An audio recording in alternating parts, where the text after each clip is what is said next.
All right. Hello, everybody. Welcome. Welcome to the info session for the 2024 Whiting Creative Nonfiction Grant. My name is Katie Einerson. I'm a program officer here at Whiting, and I'm joined today by Courtney Hodel, who is our director of literary programs. And we are going to be talking with you today about submitting an effective and persuasive application for a 2024 Whiting Creative Nonfiction Grant. So this presentation is for nonfiction writers, as well as editors, agents, and advocates for creative nonfiction. And we encourage you to share both the application and the advice that we're about to offer with anyone you know who might be interested in the grant. So I'm going to begin with a brief overview of the grant and of the application, and then I'll offer some initial guidance on applying. And from there, we will have plenty of time for you all to ask questions via the chat.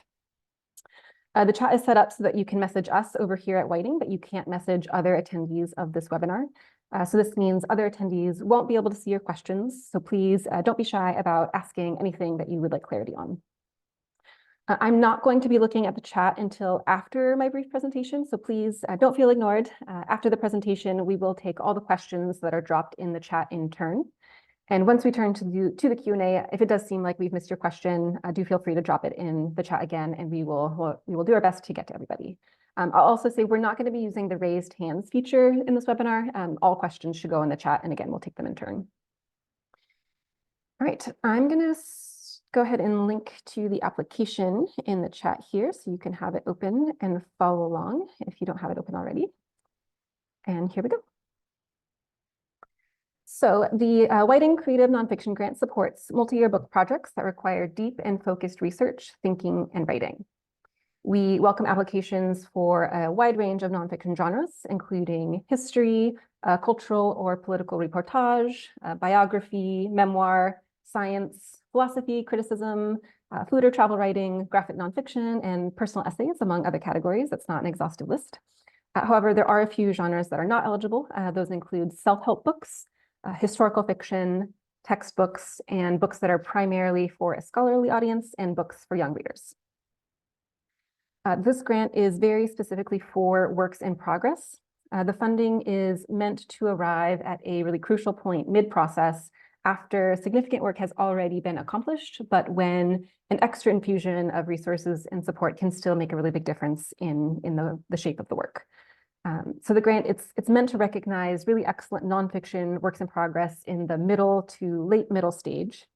And I would say the most compelling applications will very clearly articulate why support is needed at this particular stage and how the grant will be used to help bring the book to a very high artistic and intellectual level. We will award up to 10 grants of $40,000 each. And the grant can be given in one installment or in 2 installments over the course of 2 years. The only requirement concerning the funds is that the grant must be used to support the completion of your book. And you can use it in really any way that is directly tied to researching or writing the book, such as paying a fact checker, or towards your ability to research and write, such as living expenses or childcare. And we will talk a little bit more about the uses of funds in just a little bit. And you can, of course, find all this information and the full guidelines on our website, which I will drop in the chat as well. But I suspect all of you have been to this page already because you've registered for this webinar, but this is where the guidelines live. Okay, eligibility. So to be considered eligible for the grant, your book needs to be under contract with a publisher in Canada, the UK, or the US. If you have applied previously, you may remember that in the past, books needed to be under contract with a US publisher. But 2 years ago, we expanded the eligibility to include Canada and the UK, and we also increased the total number of grants that we give from 8 to 10. And so we're very, very happy to be welcoming applications from Canada and the UK again this year. And just a point of clarity on that, if a book's contract is with a publisher in another country, but the book will still be published in Canada, the UK, or the US by a branch of your publisher from the other country, the project is still eligible. And then the other point I'll say on that is we don't have quotas for these 3 countries. We're not trying to make a certain number of grants to writers from Canada, the UK, or the US. All applications are considered equally. I do want to emphasize that the contract requirement is very firm. We unfortunately can't make any exceptions on this requirement for eligibility. The contract needs to be fully executed and signed by all parties by the application deadline, which is April 23rd. Self-published books are not eligible for this grant. So even if you do have a contract with a self-publishing company that's fully signed, if you are indeed self-publishing, your project, unfortunately, is not eligible for the grant. And again, as I mentioned in the overview, the grant is for work in progress. So if your book will be fully written by the time the grant is awarded in November of 2024, it's unfortunately not eligible for the grant. If your book will be close to completion by November 2024, please make sure to very clearly highlight in your statement of work to be completed what work will remain after the grant is made and how you will use the grant to do that work. And we will talk a little bit more about that statement in a little bit. Final point on eligibility, while we do ask to see your contract, there's no disqualifying size of advance. So no advance is too big or too small to apply for this grant. The contracts are held in very strict confidence. Only the foundation staff can see them. The contracts won't be shared with reviewers or judges. We simply ask for them because we need it to confirm and affirm that your publisher is indeed committed to the book and will publish it. All right, applications are due Tuesday, April 23rd by 11:59 p.m. Eastern Time via Submittable in that same link that I dropped in the chat a moment ago.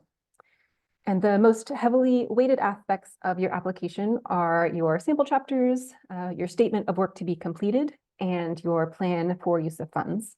And more to come on all three of those in later slides. We also request a letter of support from your publisher or your editor. And you'll see that the application asks you to request that letter via Submittable. And the deadline for your publisher or editor to upload that letter is Tuesday, April 30th. And more to come on this letter in a later slide as well. Okay, sample chapters. So again, sample chapters are one of the most important pieces of your application. We ask you to submit up to 25,000 words, which often breaks down to around 3 chapters. We ask that you please do not go over this word limit. If you do, we will ask you to resubmit a shorter sample. If you have footnotes, you don't need to count them against your word count. You only need to include the text of the chapters. We highly encourage you to submit sample chapters that showcase both the quality of your writing and of your research. Your chapters, they can be from different sections of the book. You don't need to submit just the initial chapters, the first 3 chapters, but you should rather submit what you consider to be your strongest and your most representative material. To the extent that the word count allows, we ask you to submit full-length draft chapters rather than little bits and pieces or short excerpts from all across the book. We'd like to see a sort of a fully formed chapter.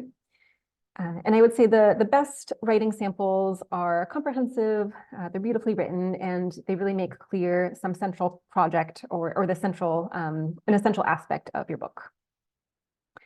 And we, of course, recognize the sample is still a work in progress. It does not need to have its very final level of polish, but it should be a strong writing sample. It's also really helpful if you can indicate the status of your sample chapters in your application. So, for example, it's helpful to know if you consider them first drafts or if you consider them nearly final versions. And you can include a note on the status either in a cover note to your sample chapters, or you can indicate the status in your statement of work to be completed. Please do not submit any work from a different or a previously published work that's not part of your current book project. We only want to see chapters from the actual book that the grant would support. Okay, I'm going to talk now about the statement of work to be completed. As I mentioned earlier, this statement and the plan for use of funds, along with the sample chapters, are central aspects of your application. The statement of work to be completed should be up to 800 words. And in the statement, you should clearly describe the work that you need to do to complete the book to the highest standard. So here we want to understand both your overall plan for completing the book and the specific work that this grant will enable. And then on top of that, we want to understand how the specific work the grant will enable is essential to your project. And to this, I'll just add that the work that the grant will enable, it may or may not bring you to the actual finish line, But either way, the readers and the judges, they should come away from reading this statement with a really clear understanding of how the grant will significantly enhance the quality of the final book. So this statement, this is your chance to really make a case for how this grant stands to elevate the shape and the quality of your book. So think about telling us why the grant would be coming at the right moment and how it will really make a big difference to the project. I'll give just a few examples of what you might include in this statement. So you might describe sources that you'll consult on a research trip and tell us why those sources are essential to the project. You might describe the importance of interviews that you'd like to pay to have transcribed. Or you might tell us why just taking time off or having a course release will enable you to focus on your book, or how that would help you look at the project with fresh eyes.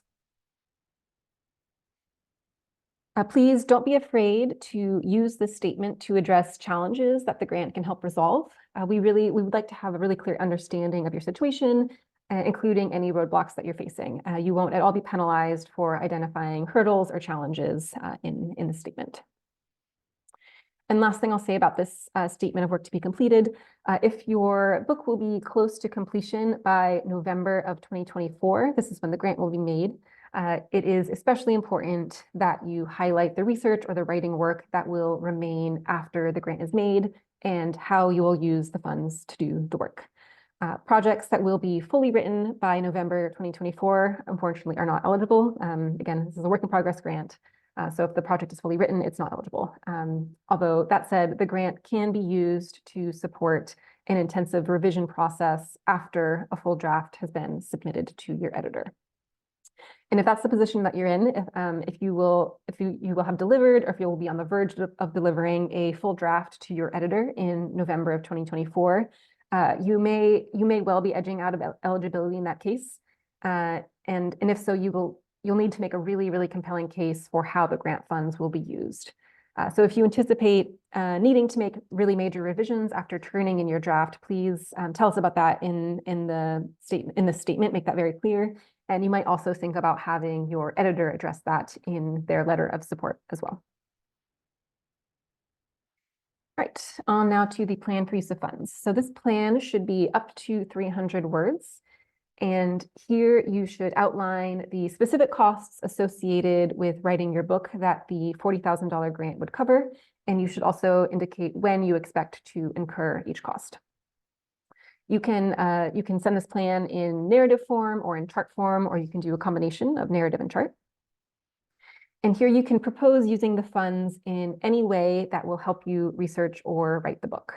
To cite just a couple of examples, you could use funds towards childcare, travel. You could use it to consult an expert in your subject or for fact checking. Really, any cost that enables research or writing is eligible. We ask you to use numbers wherever possible, though estimates are certainly fine.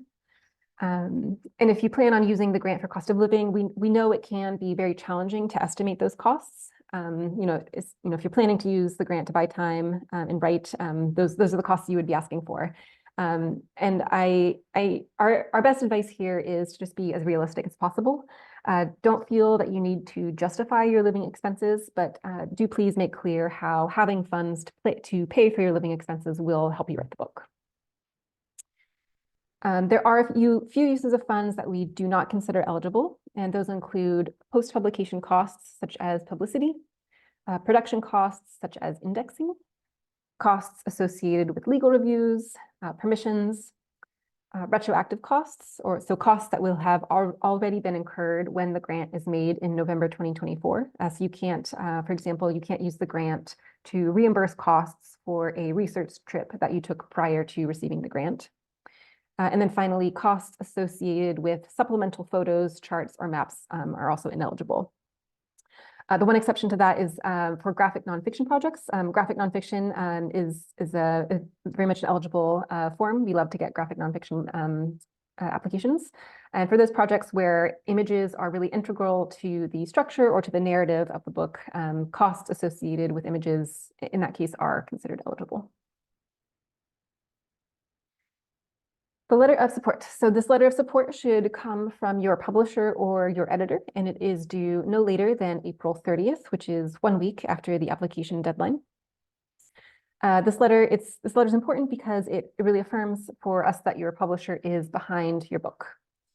And I would say that the best letters include a discussion of the importance of your project and the contributions it will make to the field. They also discuss your ability to complete the book at a high level. So for example, the letter may go over your overall body of work, your past successes, and tell us why you are the best person to complete the book. The letters often also discuss the value of the grant to the success of the project and the publisher's plans for publishing the book while addressing any challenges that the grant can help resolve. And this guidance that I've just rattled off for the letter of support, it is all included in the application, the body of the application, and it's also sent in a little message from Submittable to your letter writer when you send them the request. So they will receive all of this guidance about the letter. A few notes now on the selection process. So each application will have 2 first-round readers. These readers will evaluate for substance and execution while, of course, keeping in mind that they're reading for a work in progress. And from there, a limited number of applications will be reviewed by a new panel of final round judges. And this final panel will evaluate for need in addition to substance and execution. Our reviewers and judges all serve anonymously. Their identities are never revealed, and they're instructed very clearly to never share or discuss the identity of the applicants or any of the application materials. All of the materials are held in very strict confidence. I also think it's helpful for applicants to keep in mind that our readers and our judges change every year. We're cycling in fresh people every single time. So if you have applied previously, the readers and judges evaluating your materials, they won't have seen them before, and they will all be approaching your project with fresh eyes. And finally, I encourage you all to keep in mind that across all of our programs, it is not at all uncommon for applicants to apply multiple times before receiving a grant. So if you have applied before, I hope you won't be discouraged and that you'll consider applying again. Okay, that's it for my presentation. I'm going to turn now to the chat. The first question we always get is if we will share slides and videos. So before looking at the chat, I will just say, yes, we will. I'm recording this session and I will share the recording with everyone who registered, and I will also share my slides. And I'm gonna stop my share so I can see the chat better. And Courtney's joining me on screen, and we're gonna kind of tag team here, and Courtney's gonna start by reading the questions, and I'll respond, and then we may switch at some time down the road. And of course, some questions she'll be better able to answer than I will, so she will step in for those. Hi everyone, so glad you're here. Okay, let's begin. First question: should the description on the application be 1 to 2 sentences or up to 150 words? That's a good question. I would say up to 150 words. I'm pretty sure there's a word limit in the application. Okay, thank you. Are works geared toward a general audience but published by an academic press eligible? So scholars are part of, but not the entire intended audience. That's a good question. Let's see. If the project is for a general audience, then yes, it would be eligible. We get a lot of applications from academic presses. We've supported grants. We've supported projects by academic publishers that are for trade audiences, and we love those projects. And as long as it's for a general audience, it would be eligible. Great. Yeah, this is a question about contract deadline, which is for this particular book, it's March 2025, but the editor has already agreed to push that out. Is it necessary to have the contract amended before the application is submitted? I would say we won't be sharing the contract with the reviewers. Again, it's only to affirm for us that the publisher is behind the book and that you're meeting that eligibility criteria. So you can address any changes to deadlines in your statement of work to be completed, and your editor can also address that in their letter of support. So it's not a problem if you have an earlier contract deadline than is the actual deadline that you're working towards. Great.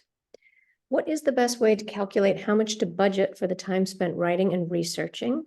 This is a question from someone who'll be taking unpaid leave from teaching and wants to know if they should calculate it in relation to the faculty salary.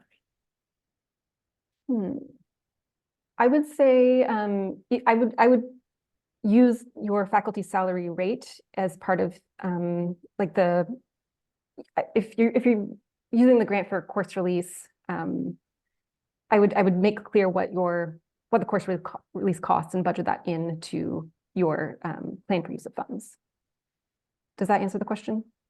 Yeah, I think it does. But more generally speaking, if you're calculating cost of living as part of your the way that you would spend the grant, I think just give us a good estimate of what it costs for you to live. You don't have to go in excruciatingly fine detail, but just give us a sense of what it costs you to keep things in your life moving. Okay, how important is financial need in the assessment of an application, and how do you assess that need? Yeah, I would say financial need, it doesn't really come into play in the first round. It's more a question that we look at when the finalists are in the final stage review. And I think what we're really looking for is what impact is the grant going to make on the project. So if the project seems to have plenty of resources to do the work that needs to be done to write a really excellent book, it probably won't be quite as strong a contender as a project that's making a really clear case for how the grant will be transformative to the book. Mhm.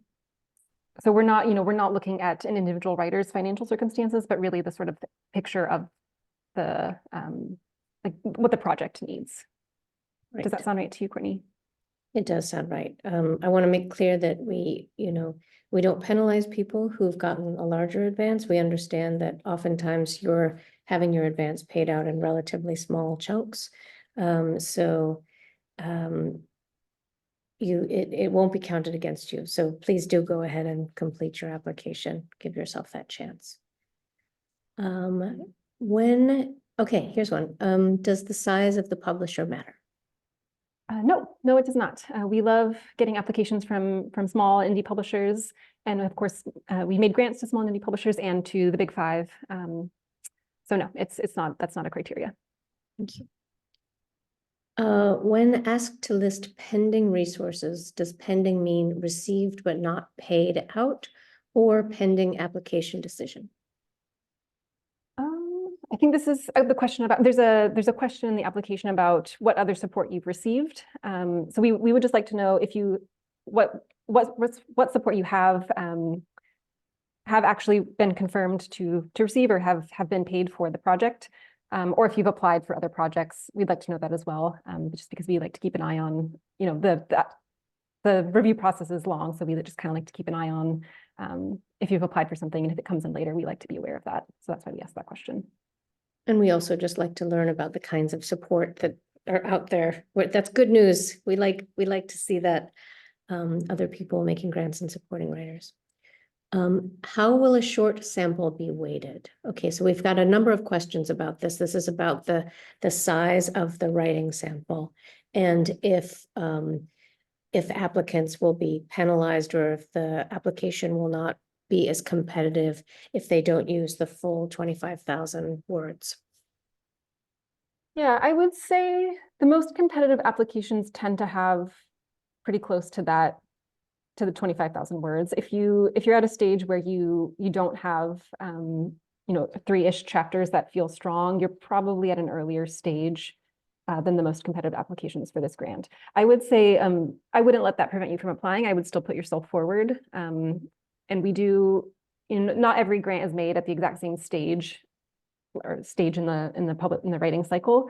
We do sometimes make grants to earlier stage projects if it is really, really strong. If the chapters are exceptionally strong, I think you can kind of move into a more competitive echelon. But generally more material is better and puts you at more of an advantage. I would just say focus a lot of energy on your plan for completion, and really describing like where you see you are, how the grant is going to help you get to the next stage. And if a lot of your project is still in the form of notes, or you have research trips to do, just be very clear about that. That will help the readers evaluate where you are. Okay, someone has a question about Katie, when you were explaining if your manuscript needs to go under an intensive revision process. I think this was about stages of eligibility. Yeah, So if you're handing in a draft to your editor shortly before or after November of 2024, and if that draft is pretty much going to move into like a copywriting or a copy editing phase, that project, it wouldn't be eligible because there's just not room for the grant to do the kind of work that it's meant to do.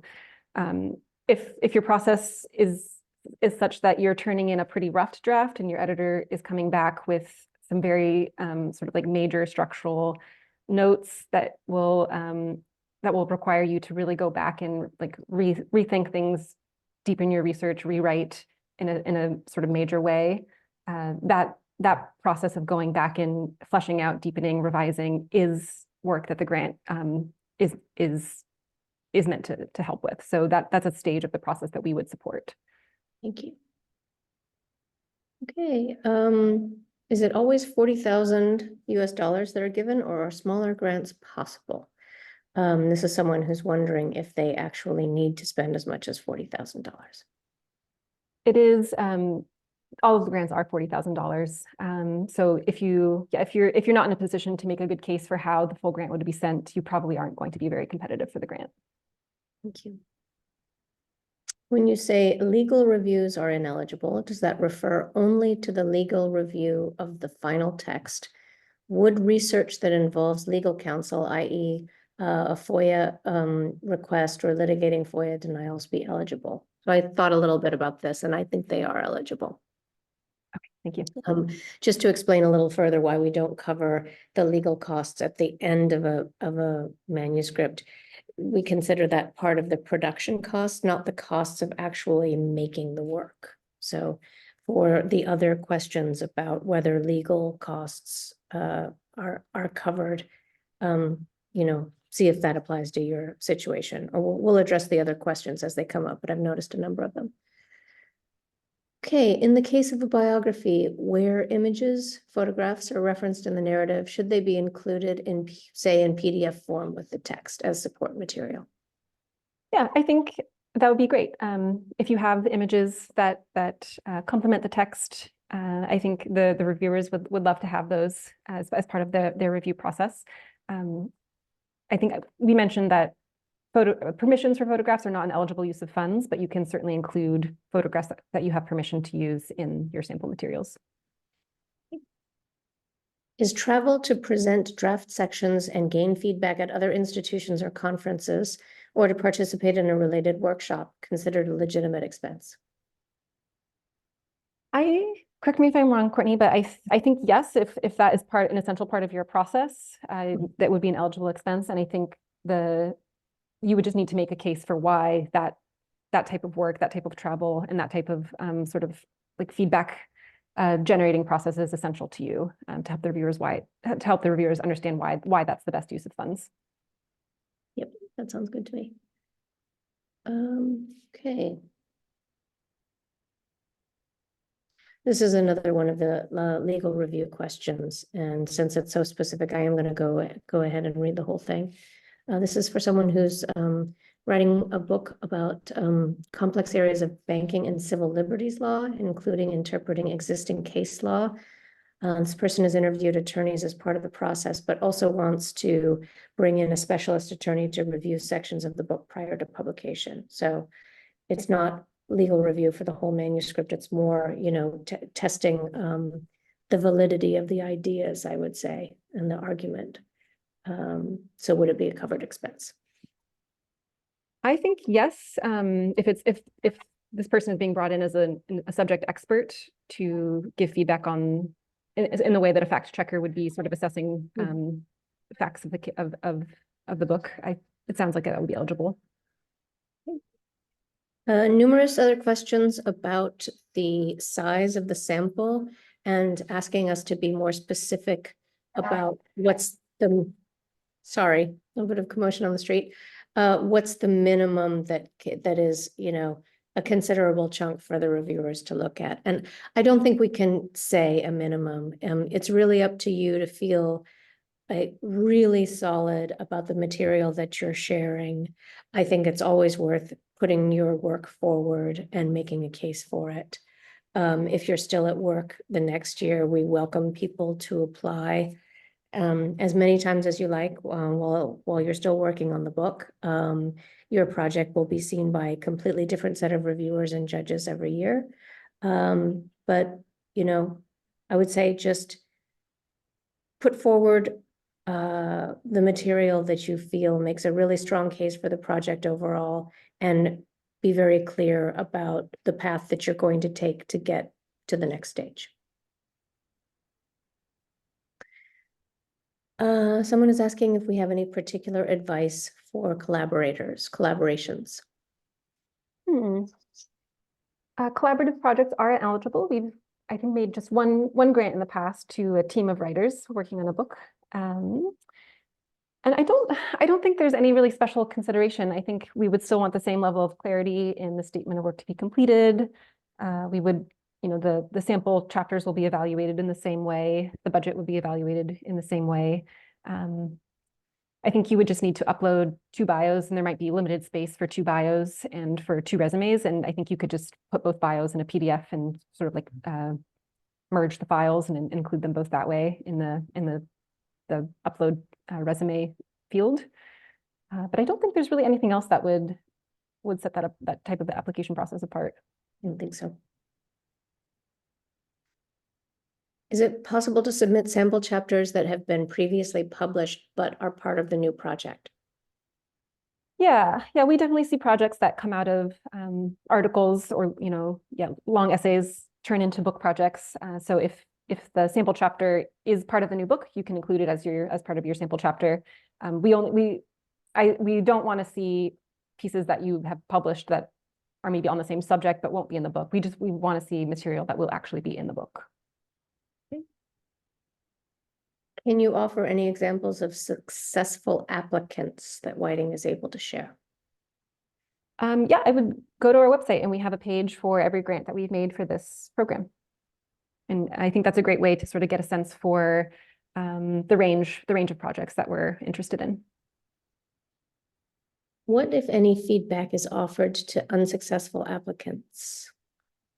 Yeah, that's a good question. We generally are not able to offer first round feedback just because we get quite a high volume of applications, and it's just simply not possible for our staff to process all of that. But again, we do encourage people to reapply if they have applied in the past. All right, hang on for 1 minute. Okay, so we've got a little bit of a clarification here. It seems that earlier question was about sample applications, and we don't share application material. Okay. Do you ask for a timeline of the work? In the plan for use of funds, we'd like to see the costs that you estimate incurring and how you anticipate spending the grant, and we'd like to know roughly when you anticipate spending the grant. So it's sort of a budget and a timeline. So yes.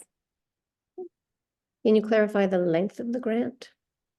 Someone has asked if it's 2 years.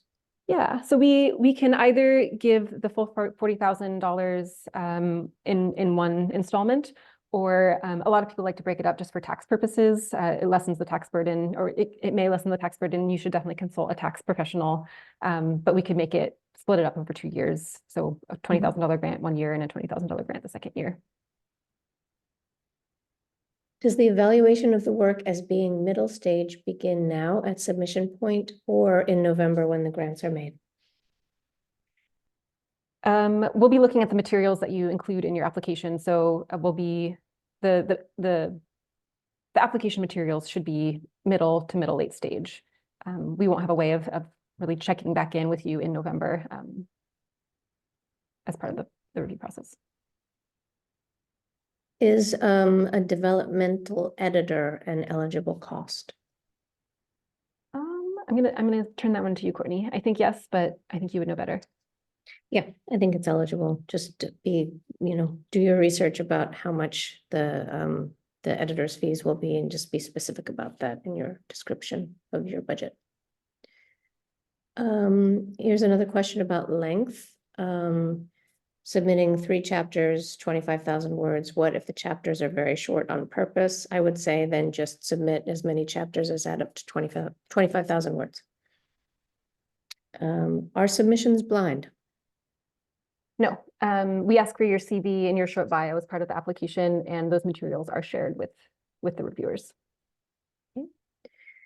This is someone who plans to be working on the materials right up till the deadline and wants to know if they can request the letter from the publisher through Submittable before submitting the whole application. Yes, when you're working on the application, you should, in that field, you should see a button that lets you go ahead and request the letter, and then Submittable will send that out, and then you can keep working until the application deadline. The other way to do it is if you don't press the request letter now button in Submittable, once you press submit, it will then automatically send the request to your letter. If you do have any trouble with that, that's the sort of like technical Submittable thing we can help you with. So just shoot us an email at nonfiction@whiting.org and we can help you with that. Okay. Another question about whether it's all right to include images in the writing sample. Yes, it is. I'm seeing a number of questions about the length of the sample. And so I'm just going to say one more time, share as much as you can. You'll be more competitive that way. Okay, the application asks for the original proposal that led to the contract with a publisher. This person's project has significantly changed since the proposal was submitted. And does the proposal, I think it means, does the proposal also go through to both the first and second round readers?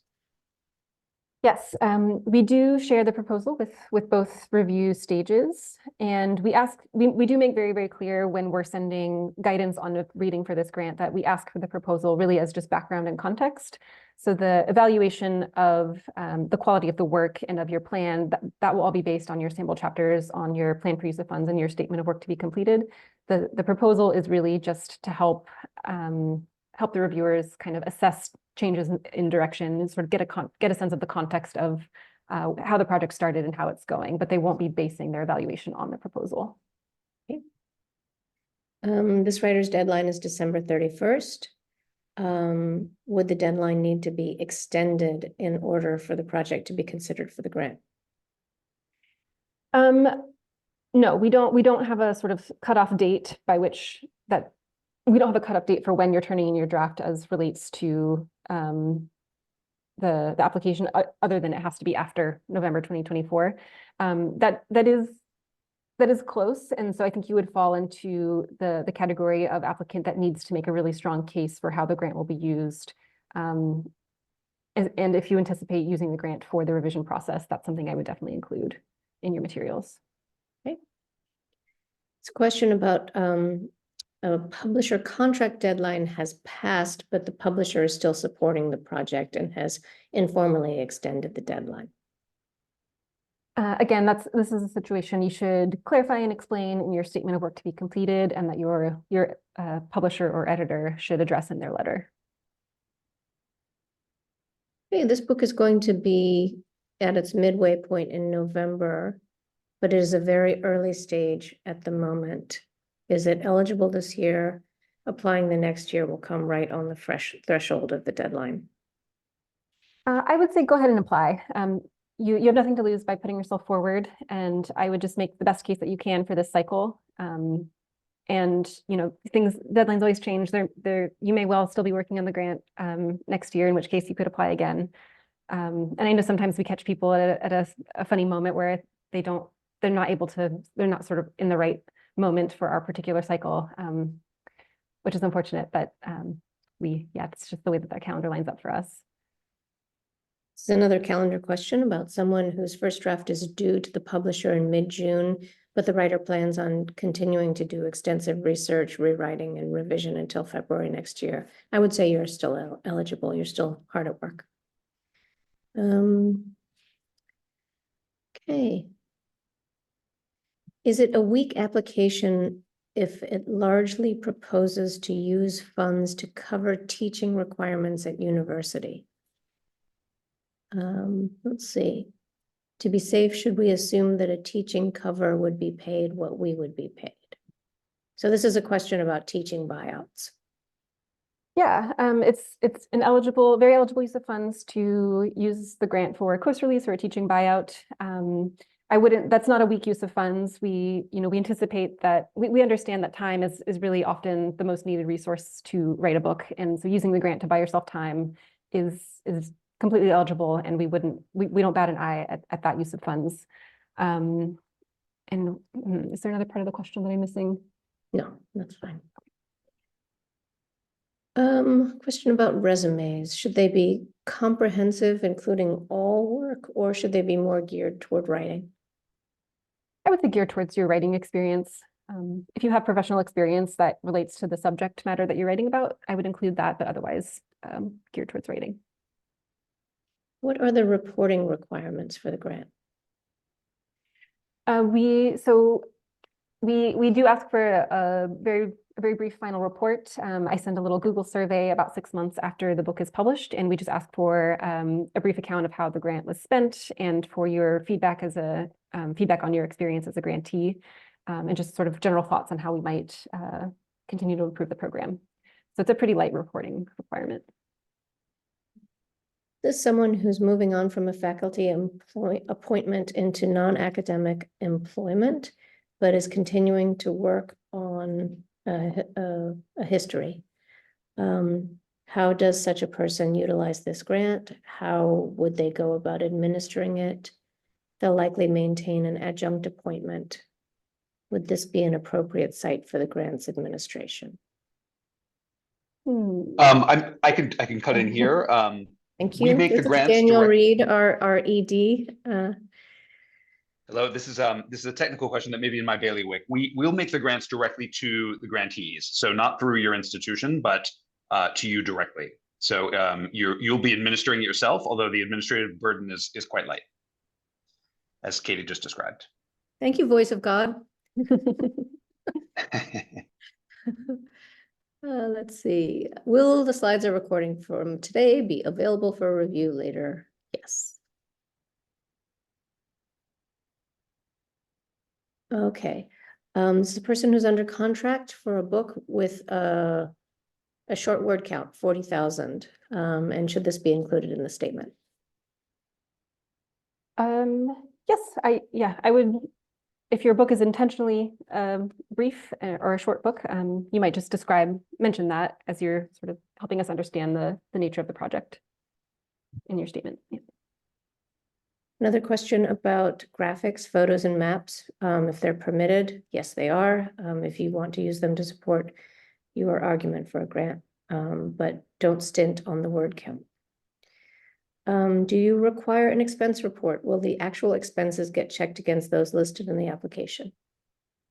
We don't require an expense report, and no, we won't compare your expenses to your application. Again, we will ask for a brief final report we'll ask for a brief narrative about how the grant was used. What if a rough but full draft was required in order to secure a contract in the first place? Yeah, that wouldn't affect your eligibility by any means. I would just I would submit sample chapters that are as polished and as sort of unroughened as you've been able to do since getting your contract. So I would just again submit your strongest material and your most representative material in your sample chapters. Okay. Do you have any specific suggestions for applicants writing a work of memoir or autobiography? No, memoir is an eligible genre. I would say this grant, we do have a particular interest in deeply researched work in this grant. And I know that, that means different things for different genres and for memoir especially.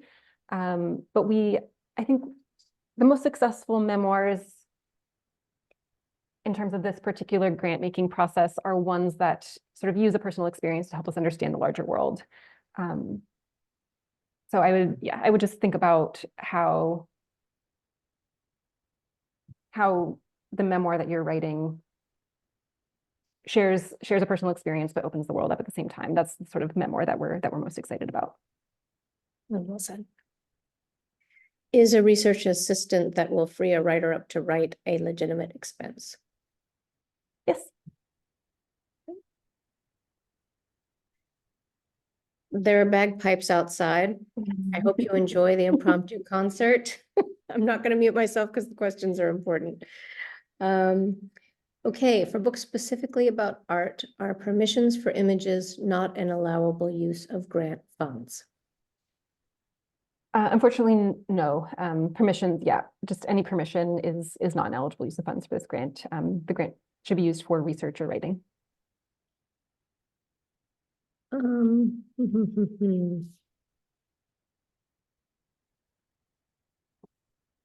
are more questions about contract dates. The contract dates are not the most crucial part of this. We're just really looking to make sure that you have a signed contract with a publisher.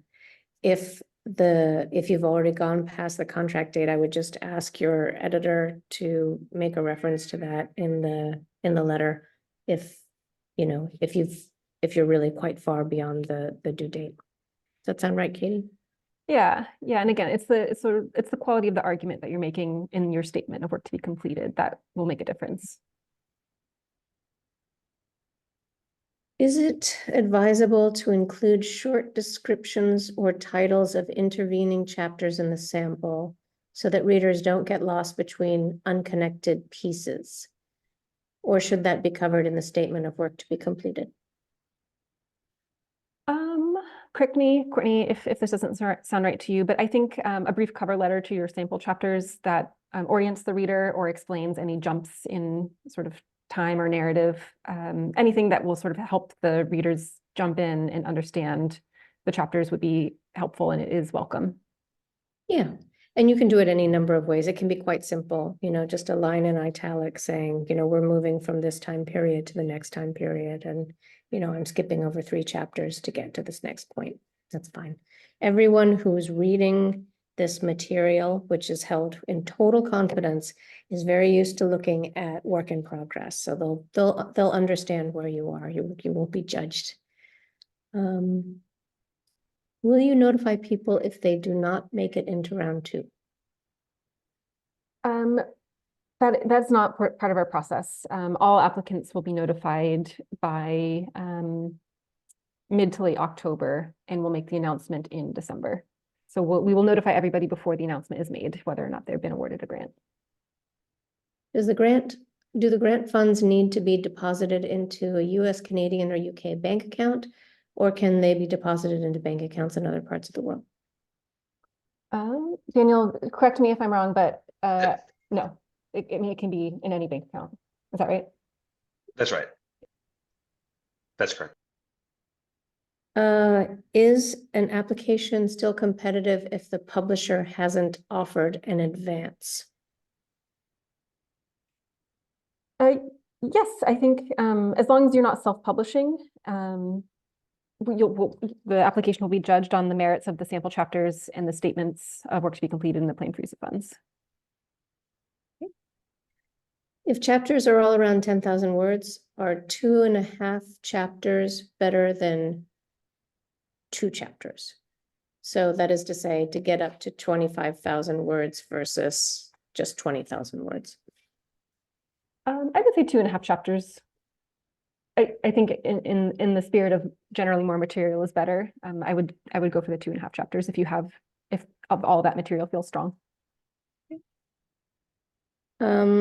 This writer's proposal is the introduction to the book. She was planning including that in the sample chapters. Is that all right? Yes, I think you could include, yes.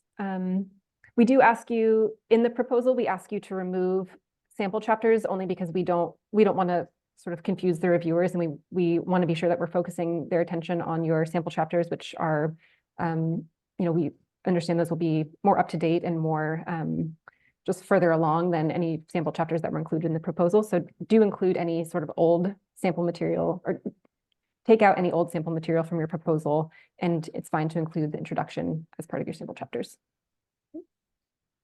How many people usually apply for the grant? It's gone up and down over the years. After we opened eligibility to Canada and the UK, we definitely got more applications than we had in previous years. And I would say on average, it's sort of in the high 200s, so around 280 to 300-ish. Okay.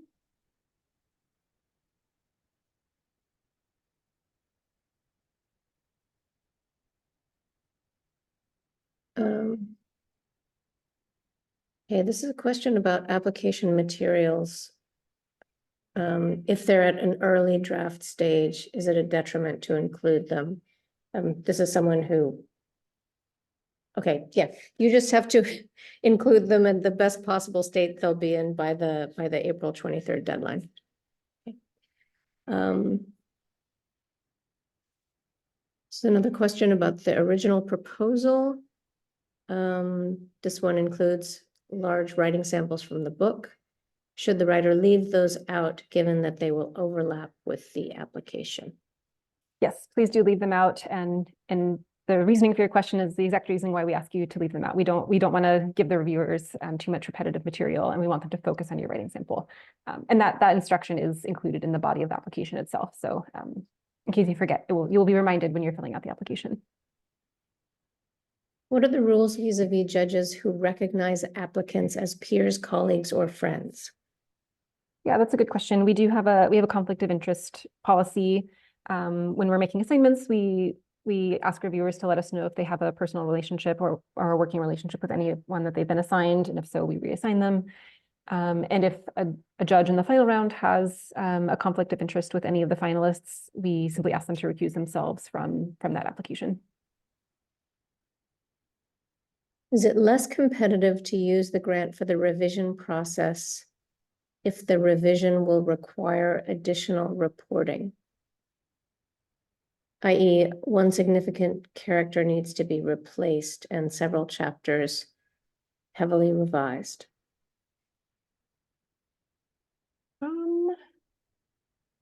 I don't think if that's how you plan to use the grant, it would not automatically be less competitive. It will just, the application will be weighed as, the sum of its parts. And so if you are making a strong case for this use of funds being really essential to writing the best possible book, and if the book is really compelling and feels like the grant will be transformative to the book or really take it to the next level, and if it feels like a book that will add a lot to the culture and is beautifully written, it would be a strong application. And sort of all of these pieces are, they're all weighed together. And for some projects, one certain aspect is really, really strong and puts it over the edge, even if maybe another aspect of the grant isn't quite as strong. These things are all sort of weighed. This is the discussion that we have in the judging meeting. We're weighing all these factors, and again, considering the sum of the parts. Thank you. Another resume question, if we want a full academic CV or a short one-page resume. I would say a short one-page resume, that is really kind of to the point, that speaks to your experience that has to do with this particular project. If the book has moved publishers, but the new contract with the same deadlines as the initial contract is not signed, is that something the editor letter can address? We need a signed contract if it's moved to another publisher. Another question about the length of the book. The length of the book does not matter in terms of eligibility. Thank you for all your thank yous. I'd like to see them. Very appreciated.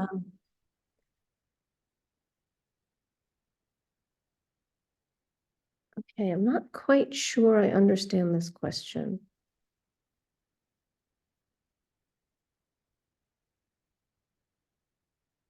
Okay, this is a question about the proposal for the book and if that can be considered a writing sample. I would say that there should be some evidence that you've moved past the proposal stage, because we're trying to help people when they're really kind of in the middle of their project. That said, feel free to apply, make a case for why you're at the stage you are now and why the support would be really meaningful to you. Just put some extra effort into the sort of the description of the project. But you will be a lot more competitive if you have new material to show. And it sounds like in that case, you might still be eligible this time next year. So you might think about applying then. Hope that didn't sound contradictory, but only you really know the circumstances you're looking at.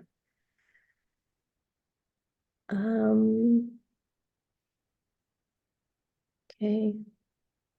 More questions about image, costs associated with the digital preparation of image files, if those are eligible for a collaborative work that contains a significant number of photographs. No, cost associated with preparation of images would not be considered eligible, unfortunately.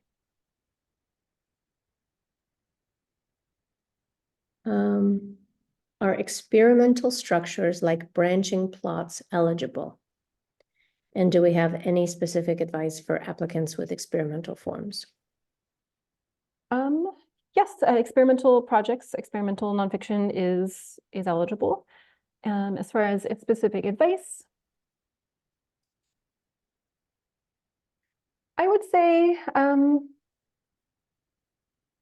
I think that for an experimental project, I think a letter from the editor would be sort of illuminating the project and how they see it being impactful to the culture and the sort of how they understand the experimentation as sort of like furthering a genre or furthering a literary conversation would be very, very welcome and would probably maybe help reviewers and judges appreciate what you're doing in a way that would be useful. Great. If someone has a question in the coming weeks, is it possible to be in touch? And how would they do that? Yep, you can write us at nonfiction@whiting.org. And I'm going to put that in the chat.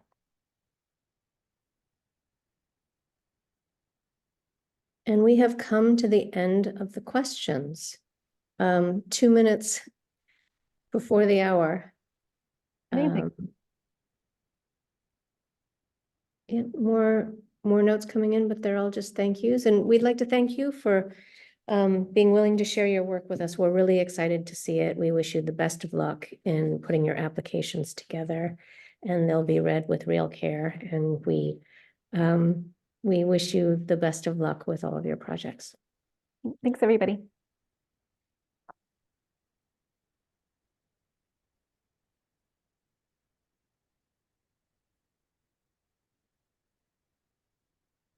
All right. I'm going to go ahead and sign off. If anybody, well, I'll hang around for one more moment in case anybody has a late breaking question. But if your question has been answered, please feel free to sign off. And I will be back, and you'll see me in your inbox with the recording and the slides. Bye, everyone.